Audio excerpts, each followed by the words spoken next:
آپ سے مزید تب تھوڑا سا مسائل کی طرف آئیں گے، اس سے پہلے اس حصے کا آخری سوال سمجھنے شاید ایک دو اور بھی ذہن میں آ جائے. فٹنس کا کیا راز ہے ماشاء اللہ، اور عمر کتنی ہے آپ کی؟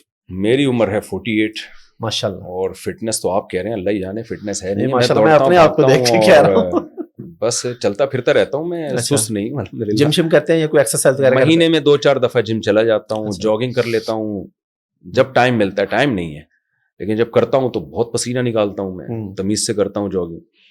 کھاتا میں زیادہ نہیں ہوں. کس طرح کے کھانے کھاتے ہیں؟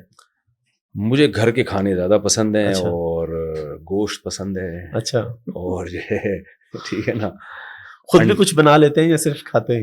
میں صرف چائے بنا سکتا ہوں اور میں چائے میں ہی بناتا ہوں. اچھا. چائے جب تک خاندانی نہ ملے مزہ نہیں آتا. غلط چیز ہے نا، غلط چیز پھر صحیح ہونی چاہیے. اگر غلط چیز بھی غلط طریقے سے بنی ہو تو ڈبل غلط ہو جائے گی. تو جب آپ بناتے ہی ہیں چائے تو پھر گھر والے بھی کہہ دیتے ہیں بھائی ذرا پانی ڈال دینا ہمارے لیے. ٹھیک ہے. اور ڈرائیونگ خود کرتے ہیں یا ڈرائیور؟ جی ڈرائیونگ خود کرتا ہوں. چلان بھی کروائے ہیں کبھی؟ اوور اسپیڈنگ کی؟ چلان ایک دفعہ میں بچوں کو لے کے گیا نا، لانگ پورے ملک. ٹھیک ہے. ٹور پہ گیا تھا. ٹھیک ہے. تو کرولا تھی اس وقت میرے پاس، وہ گھومتا گھامتا 150 سے میں نے بڑھا دی تھی، تو پولیس والوں نے میری طبیعت صاف کر دی تھی. ٹھیک ہے. چلان سے کوشش کرتا ہوں. تو یہ چلان ہوا میرا، اور یاد نہیں پڑتا کبھی چلان ہوا. اب مفتی صاحب آپ کے جو باہر کے اسفار ہوتے ہیں اس پہ ہم نے آپ کی کچھ ولاگنگ بھی دیکھی، تو بڑے اچھے آپ ولاگ بناتے ہیں ماشاءاللہ. اس کے حوالے سے تھوڑا شرعی طور پہ بھی بتا دیں. ایک تو ویسے تو واضح ہے لیکن یوٹیوب فیس بک کی آمدن اور ولاگ کس طرح کے، اور آپ کو یہ شوق ہے یا احمد صاحب آپ کو زور لگاتے رہتے جی یہ کام؟ جو میں یورپ گیا تھا نا، وہاں ولاگ بنانا میری مجبوری تھی. اچھا.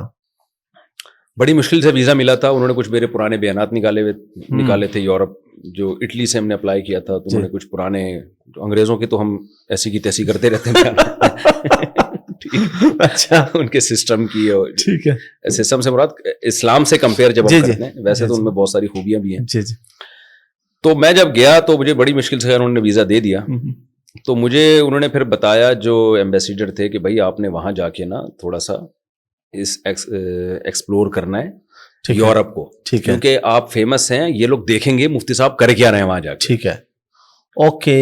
ٹھیک ہے. ٹھیک ہے. اور مجھے پھر وقتاً فوقتاً خبریں آتی نہیں. انہوں نے کہا آپ نے جا کے جو ہے نا صرف بیانات پہ فوکس نہیں کرنا. ٹھیک ہے. کیونکہ وزٹنگ ویزا ہے نا، تو اس میں بیان تو ویسے ہی ایک اشکال ہو سکتا ہے ان کو. تو وزٹ کو آپ نے چینل پہ ڈالنا ہے اپنے. تو یہ مجھے وہاں باقاعدہ ہدایات تھیں. اور پھر جب میں وہ ولاگ بنا رہا تھا تو مجھے وہاں کی ایجنسیوں کی طرف سے خبریں آ بھی رہی تھی کہ اچھے جا رہے ہیں. تبھی میں نے وہاں جا کے اس سوسائٹی کی کوئی بہت، اگر کوئی اس میں کوئی خامی نظر بھی آئے نا تو بڑے دبے دبے الفاظ میں. ٹھیک ہے. تو وہ مجبوری تھی میری، اور ویسے شوق بھی ہے.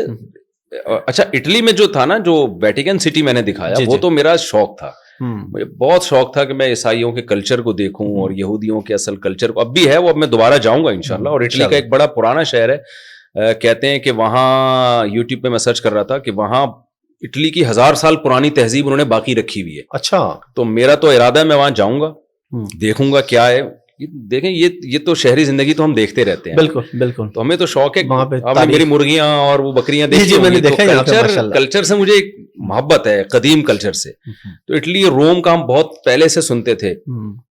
یاد ہے میں جب مدرسے میں پڑھتا تھا تو میں نے ایک دوست سے کہا کہ بھائی میرا بڑا دل چاہتا ہے کہ میں اٹلی جاؤں اور وہاں دیکھوں عیسائیوں کا پرانا کلچر کیا تھا، اور شام جاؤں وہاں مسلمانوں کا دیکھوں. یہ تھا مجھے شروع سے ہے مجھے یہ شوق.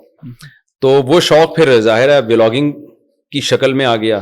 تو پھر وہ ہمارے احمد بھائی نے کہا کہ بھائی ایک چینل الگ سے بنا لیتے ہیں، مفتی طارق مسعود ولاگ کے نام انہوں نے چینل بنا دیا. وہ چینلوں کا سارا کام ان کے حوالے. تو یہ یورپ میں جو مجھے ولاگنگ کرنی پڑی، یہ تو ایک مجبوری بھی تھی.